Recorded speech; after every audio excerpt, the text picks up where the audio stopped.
listen, those who kill American citizens must be held accountable. And at the first instance, this wouldn't happen if we had responsible presidential leadership.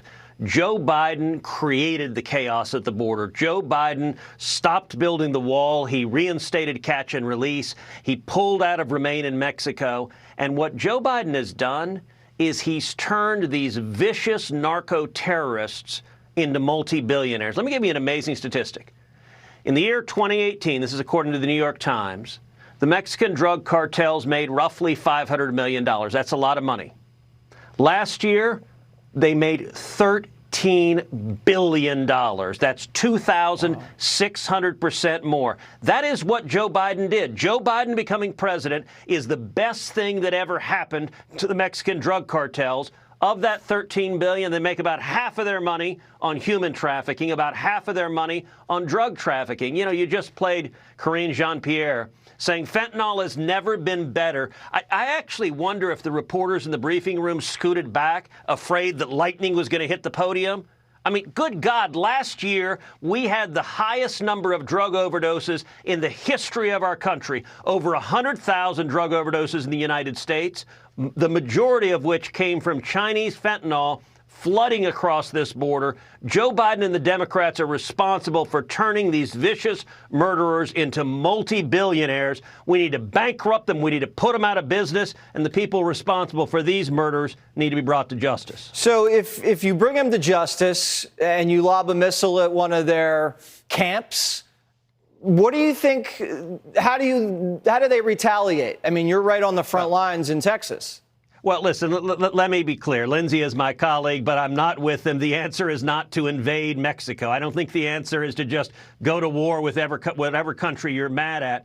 You know, you think about the answer is to stand up to them. When Donald Trump was president, AMLO, who's the same anti-American leftist then that he is now, was afraid of Donald Trump. AMLO agreed to the Remain in Mexico agreement. AMLO put soldiers on Mexico's southern border, and we ended up getting the lowest rate of illegal immigration in 45 years. The reason this is so bad is AMLO thinks that Joe Biden is a wimp.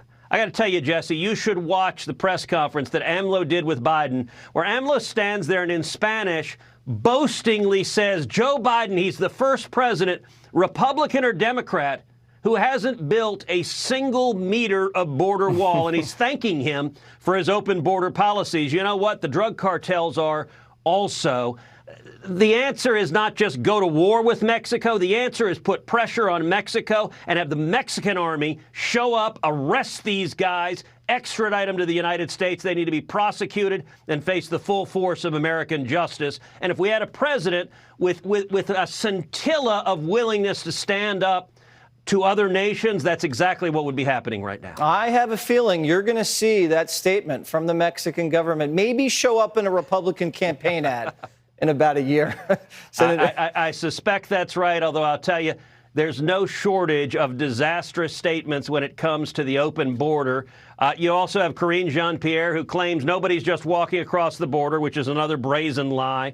You have Joe Biden, who's been to the southern border once. He went to El Paso, 800 miles away from the Rio Grande Valley. And amazingly enough, he says he went to our southern border and didn't see a single illegal alien, which is extraordinary political theater because they cleaned everyone off the streets and then said, look, nobody's here. Yeah, it's the first streets they cleaned up the entire presidency. That's Ted exactly Cruz, right. Thanks for joining us.